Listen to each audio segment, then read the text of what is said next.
ये बात है 1997 की, जब नोवा कंपनी के रिसर्चर्स अटलांटिक ओशन से 3000 किलोमीटर दूर पैसिफिक ओशन में हाइड्रोफोन के जरिए अंडर वाटर वॉल्केनिक एक्टिविटी को सुन रहे थे।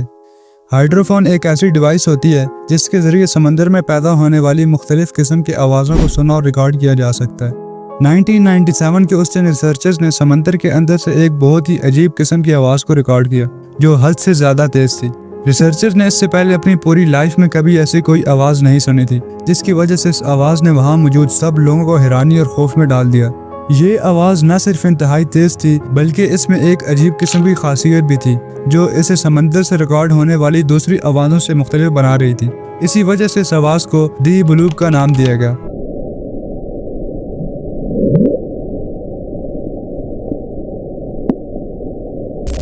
कई सालों तक इस आवाज़ ने साइंटिस्ट और रिसर्चर्स की रातों की नींद उड़ा के रख दी थी। ये आवाज़ अब एक मिस्ट्री बन चुकी थी। इस आवाज़ को लेकर कई तरह के सवाल साइंटिस्ट के जहन में उठ रहे थे। क्या ये आवाज़ किसी secret under water military exercise की थी, या फिर किसी बहुत बड़े शिप के इंजन की थी, या किसी जायंट स्क्वाइड की थी, या किसी 100 फुट लंबी व्हेल मछली की थी, या फिर किसी ऐसे बड़े खौफनाक और मिस्टीरियस क्रीचर की थी जो हजारों सालों से समंदर की गहराइयों में जिंदा है और जिसके बारे में आज तक कोई नहीं जानता। जैसे जैसे वक्त गुजरता गया, साइंटिस्ट ने समंदर के अंदर होने वाली वॉल्केनिक एक्टिविटी और अर्थक्वेक्स को स्टडी करने के लिए एंटार्क्टिका के करीब ओशन में हाइड्रोफोन्स डिप्लॉय किए। आखिरकार 2005 में एक बार फिर से ऐसी अजीब और तेज आवाज को रिकॉर्ड किया गया, जिसके बाद इस मिस्टीरियस आवाज की सारी हकीकत सामने आ गई। मालूम हुआ कि ब्लूप किसी बड़ी शिप या अननोन क्रिएचर्स की आवाज नहीं थी, बल्कि एक आइसक्वेक से पैदा होने वाली आवाज थी जो एंटार्क्टिका में एक बहुत बड़े ग्लेशियर के टूटने की वजह से सुनाई दी थी। 8 साल की मेहनत और दिन रात की रिसर्च के बाद ब्लूप की ये मिस्ट्री पूरी तरह सॉल्व हो गई थी। लेकिन ये आवाज तो सिर्फ एक मिस्ट्री थी जो सॉल्व हो गई, लेकिन समंदर के अंधेरों से साइंटिस्ट को ऐसी ऐसी चीजें मिल चुकी हैं जो उनकी समझ से अब तक बाहर हैं। इस वीडियो में हम समंदर की गहराइयों से डिस्कवर होने वाली ऐसी चीजों के बारे में जानेंगे जो आज तक पूरी दुनिया के लिए एक मिस्ट्री बनी हुई है, चाहे वो समंदर में दफन हजारों साल पुराने शहर हों या फिर सदियों पहले डूब जाने वाली बड़ी सी बड़ी शिप्स। लेकिन आगे बढ़ने से पहले इस वीडियो को लाइक और शेयर जरूर कर दें और चैनल को सब्सक्राइब करके बेल आइकन को भी प्रेस कर दें।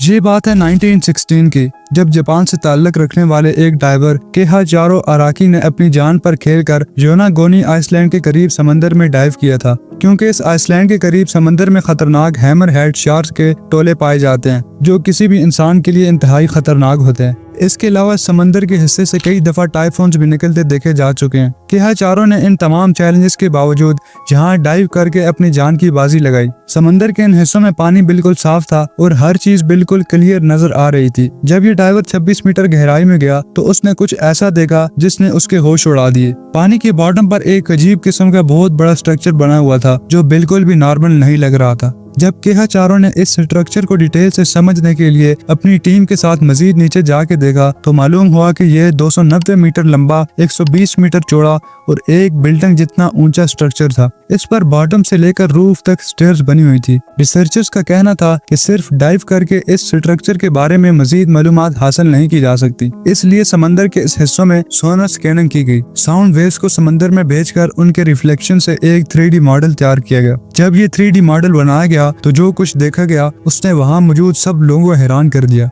ये स्ट्रक्चर एक पुराना और बहुत ही आला शानदार महल था। इसके अंदर जाने के लिए एक बड़ा रास्ता भी बना हुआ था जो शायद उस वक्त इसका मेन एंट्रेंस था। स्ट्रक्चर की साइड पर ऊपर जाने के लिए सीढ़ियां भी थी। इसके अलावा स्ट्रक्चर के टॉप पर बड़े बड़े ट्रेसेस और पोल्स भी थे जो इस बात की तरफ इशारा करते हैं कि उस दौर के लोग काफी मॉडर्न और एडवांस थे। उन्होंने इस स्ट्रक्चर को अलग अलग पत्थर से नहीं बल्कि एक ही बहुत बड़े पत्थर को तराश कर बनाया था। कार्बन डेटिंग से मालूम हुआ कि ये स्ट्रक्चर आज से 10,000 साल पहले बनाया गया था। ये मेसोपोटामिया सिविलाइजेशन का दौर था जिस वक्त ये जगह समंदर के अंदर नहीं बल्कि जमीन पर हुआ करती थी। लेकिन जब उस दौर में इंसान के पास ना टूल्स थे और ना ही कोई मशीन्स, तब इतना बड़ा और शानदार स्ट्रक्चर कैसे और किस मकसद के लिए बनाया गया और इसमें रहने वाले सिविलाइजेशन के साथ ऐसा क्या हुआ कि आज उनके बनाए हुए स्ट्रक्चर पानी के नीचे छुप गए हैं। ये बात अब तक एक मिस्ट्री है।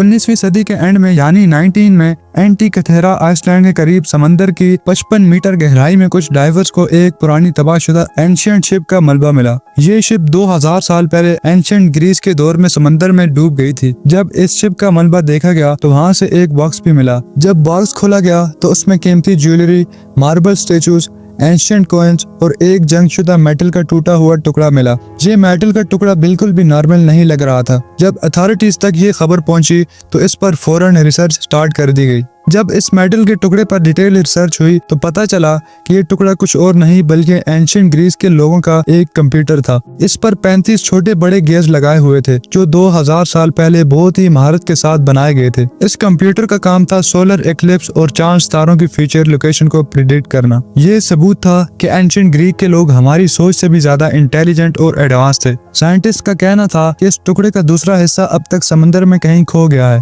इस दूसरे हिस्से को ढूंढने के लिए कई एक्सपीडिशंस अरेंज किए गए, लेकिन कई सालों के बाद भी वो टुकड़ा नहीं मिल सका। आखिरकार इसे नेशनल आर्कियोलॉजिकल म्यूजियम में नुमाइश के लिए रख दिया गया।